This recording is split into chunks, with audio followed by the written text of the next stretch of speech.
आज रोग और व्याधि की विक्षिप्तता से उबरने एवं स्वास्थ्य तथा आनंद को अनुभूति करने की एकमात्र आवश्यकता है कि हम अपने जीवनचर्या में योग को शामिल करें। आज हम डिप्रेशन जैसी गंभीर बीमारी को योग के माध्यम से कैसे ठीक करें, उसके बारे में बताएंगे। शिथिलीकरण अभ्यास। अब हम योग का अभ्यास चालन क्रिया से प्रारंभ करेंगे। ये शरीर में रक्त संचार को बढ़ाता है, थकान तथा शरीर की जकड़ाहट को दूर करता है।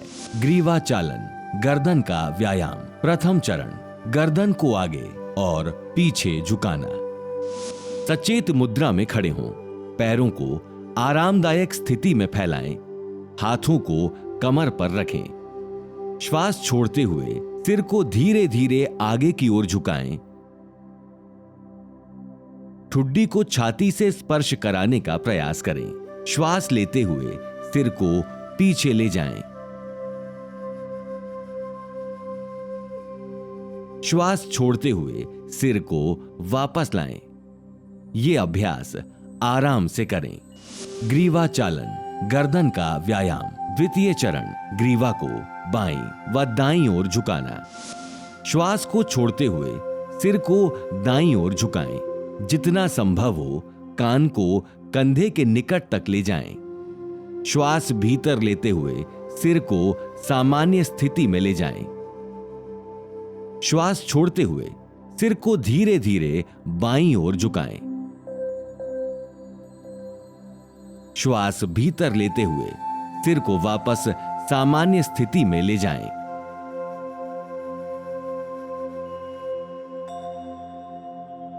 ग्रीवा चालन, गर्दन का व्यायाम। तृतीय चरण, ग्रीवा को बाईं व दाईं ओर घुमाना। श्वास छोड़ते हुए ग्रीवा को दाईं ओर इस प्रकार घुमाएं कि ठुड्डी कंधे की सीध में आए। श्वास भीतर लेते हुए सिर को वापस सामान्य स्थिति में लाएं। श्वास छोड़ते हुए सिर को बाईं ओर घुमाएं। श्वास भीतर लें तथा सिर को वापस सामान्य स्थिति में लाएं। ग्रीवा चालन, गर्दन का व्यायाम। चतुर्थ चरण, ग्रीवा को घुमाना। सिर को आगे की ओर झुकाकर ठुड्डी को छाती से स्पर्श कराने का प्रयास करें। श्वास भीतर लें तथा गर्दन को घड़ी की सुइयों की दिशा में घुमाएं।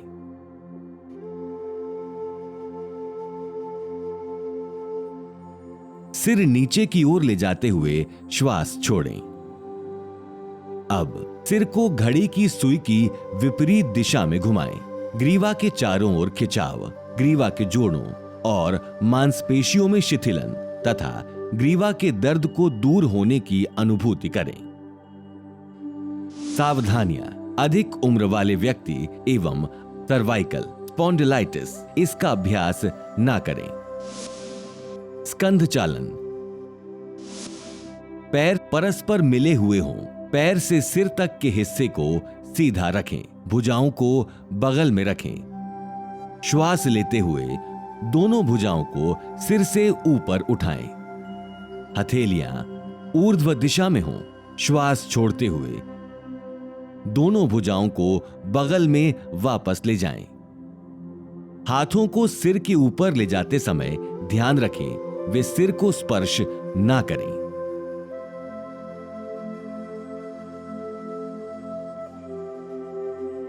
इसी तरह जब हाथों को नीचे लेकर आएं तो वो जांघों को स्पर्श ना करें। स्कंध चक्र। सीधे खड़े हो जाएं। दोनों भुजाओं को फैलाएं एवं हथेलियां ऊपर की ओर हों। बाएं हाथ की अंगुलियों को बाएं कंधे पर रखें और इसी प्रकार दाएं हाथ की अंगुलियों को दाएं कंधे पर रखें। दोनों कोहनियों को पूरी तरह चक्राकार घुमाएं। कोहनियों को आगे की ओर लाते हुए परस्पर स्पर्श कराने का प्रयास करें। इसी प्रकार पीछे की ओर ले जाते हुए कानों से स्पर्श कराने का प्रयास करें।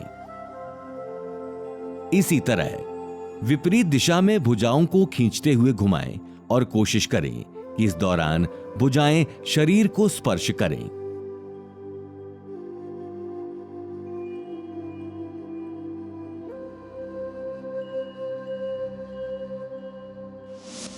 घुटना संचालन, घुटनों को चलाना। श्वास भीतर लेते हुए भुजाओं को कंधे के स्तर तक लाएं तथा हथेलियों को नीचे की ओर रखें। श्वास छोड़ते हुए घुटने मोड़ें तथा अपने शरीर को बैठने की स्थिति में ले आएं।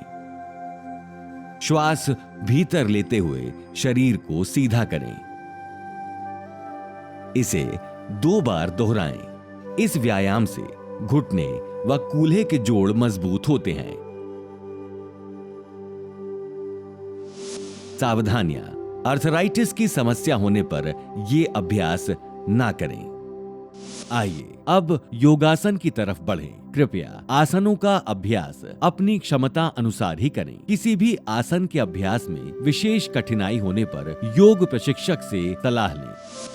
शशकासन, इस आसन के अभ्यास में शरीर की आकृति खरगोश जैसी बनती है, इसलिए इसे शशकासन कहते हैं।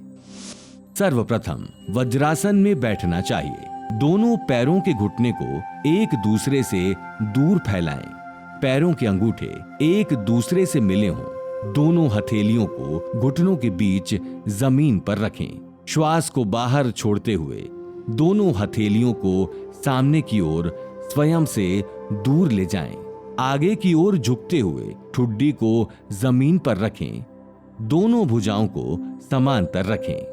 सामने की ओर देखें और इस स्थिति को बनाए रखें। श्वास को अंदर खींचते हुए पीछे की ओर आ जाएं। श्वास को बाहर छोड़ते हुए वज्रासन में वापस लौट आएं। लाभ, तनाव, क्रोध आदि को कम करने में सहायक है। कब्ज एवं पीठ दर्द से छुटकारा दिलाता है। सावधानियां, उच्च रक्तचाप वाले व्यक्तियों को इस आसन से परहेज करना चाहिए। घुटनों से संबंधित पीड़ित व्यक्तियों को इस अभ्यास को सावधानी पूर्वक करना चाहिए। मकरासन, मकर का अर्थ है मगरमच्छ। सर्वप्रथम पेट के बल इस प्रकार लेट जाएं कि टांगें एक दूसरे से दूर हों तथा पैर बाहर की ओर हों। दोनों बाहें मोड़ लें तथा दाहिने हाथ को बाएं हाथ पर रखें। अपने सिर को हाथों पर रख लें तथा आराम करें। यह आसन मकरासन है। लाभ, ये पेट के बल लेटने के कारण फेफड़ों के ऑक्सीजन ग्रहण करने की क्षमता को बढ़ाता है। तनाव एवं थकान को दूर करता है। सावधानियां, निम्न रक्तचाप, हृदय संबंधी समस्याओं से ग्रसित व्यक्तियों को तथा गर्भावस्था में आसन का अभ्यास नहीं करना चाहिए। भुजंगासन, मकरासन की स्थिति में लेट जाएं। दोनों पैरों को आपस में मिला लें। हाथों को बगल में रखते हुए ललाट को जमीन पर टिका रहने दें। धीरे धीरे श्वास अंदर खींचते हुए ठुड्डी एवं शरीर के अग्रभाग को नाभि क्षेत्र तक ऊपर उठाएं। कुछ समय तक इस स्थिति में आराम से रहें। अब श्वास छोड़ते हुए वापस लौटें और ललाट को जमीन पर रखें। मकरासन की स्थिति में पुनः वापस आएं। लाभ, ये आसन पीठ दर्द तथा श्वास संबंधी समस्याओं को दूर करता है। सर्वांगासन, सर्व शरीर को प्रभावित करने से इसे सर्वांगासन कहा जाता है। पीठ के बल लेट जाएं। दोनों पैरों की एड़ी एवं पंजों को मिलाएं। धीरे धीरे दोनों पैरों को जमीन से ऊपर उठाएं व 90 अंश तक लाएं। पैर समकोण तक उठाने के पश्चात कटी प्रदेश को दोनों हाथों की सहायता से ऊपर की ओर उठाना चाहिए। दोनों हाथों की कोहनियों को मोड़कर पीठ को सहारा दें। पीठ को इतनी ऊपर उठाएं कि ठुड्डी कंठकूप में लग जाए। इस स्थिति को यथाशक्ति धारण करें। पश्चात धीरे धीरे सामान्य स्थिति में वापस आएं एवं लेटकर विश्राम करें। लाभ, मस्तिष्क में रक्त संचार बढ़ाता है। थायराइड संबंधित समस्याओं में लाभप्रद है। पीठ, गर्दन एवं कंधों को मजबूती प्रदान करता है। सावधानियां: उच्च रक्तचाप, माइग्रेन, कमर तथा पीठ में चोट लगने पर ये आसन ना करें। उत्तान पादासन: यहाँ उत्तान का अर्थ ऊपर की ओर उठा हुआ और पाद का अर्थ पैर है। जमीन पर आराम से लेट जाएं। पैरों की स्थिति सीधी हो और हाथों को बगल में रखें। श्वास लेते हुए घुटनों को बिना मोड़े धीरे धीरे अपने दोनों पैरों को ऊपर उठाएं और 30 डिग्री का कोण बनाएं। सामान्य रूप से श्वास लेते हुए इस अवस्था में कुछ देर ठहरें। श्वास छोड़ते हुए धीरे धीरे अपने दोनों पैरों को नीचे लाएं और जमीन पर रखें। इस आसन को एक बार और दोहराएं। लाभ: ये आसन नाभि केंद्र में संतुलन स्थापित करता है। ये उदर की मांसपेशियों को मजबूती प्रदान करता है। सावधानियां: कमर में अधिक दर्द होने पर या चोट लगी होने पर यह आसन ना करें। प्राणायाम: अनुलोम विलोम।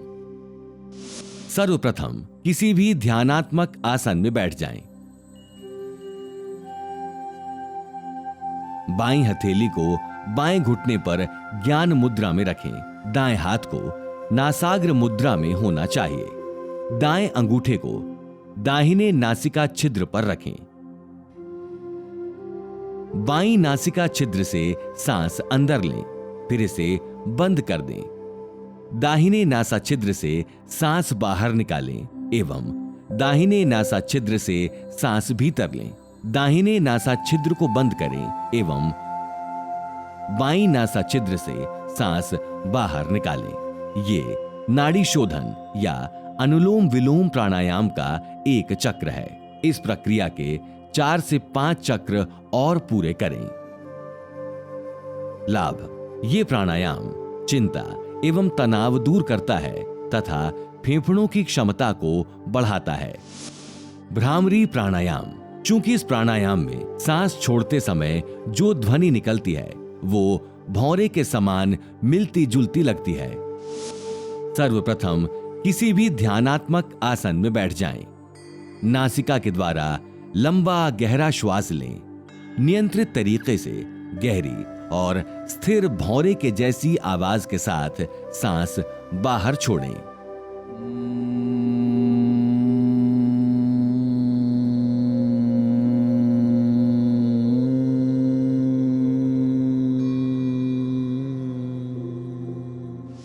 ध्यान लगातार चिंतन मनन की एक क्रिया है।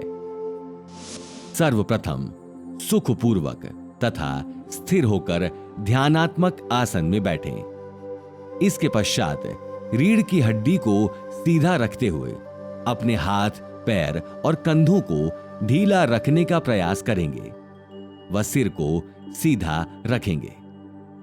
अब हम ज्ञान मुद्रा में बैठेंगे। अब हम अपने शरीर के सभी अंगों पर ध्यान लगाएंगे तथा आती जाती श्वासों को महसूस करेंगे। जब हम श्वास को अंदर की ओर लेंगे तब उसकी शीतलता के स्पर्श को महसूस करेंगे। इसी प्रकार जब हम श्वास को बाहर निकालेंगे तब उसकी गर्माहट को हम महसूस करेंगे। इससे हमारा मन बाहरी विचारों से हटकर श्वास पर केंद्रित होगा।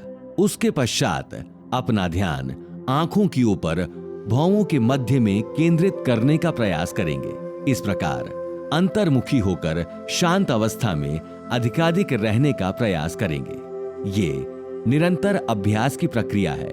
इसे नियमित रूप से 1 मिनट से शुरू कर अपनी सामर्थ्य अनुसार अधिक समय तक किया जा सकता है। लाभ: ये अभ्यास तनाव को दूर करता है, मन को नियंत्रित करता है तथा स्मृति को बढ़ाता है एवं सकारात्मक भावों को उत्पन्न करता है।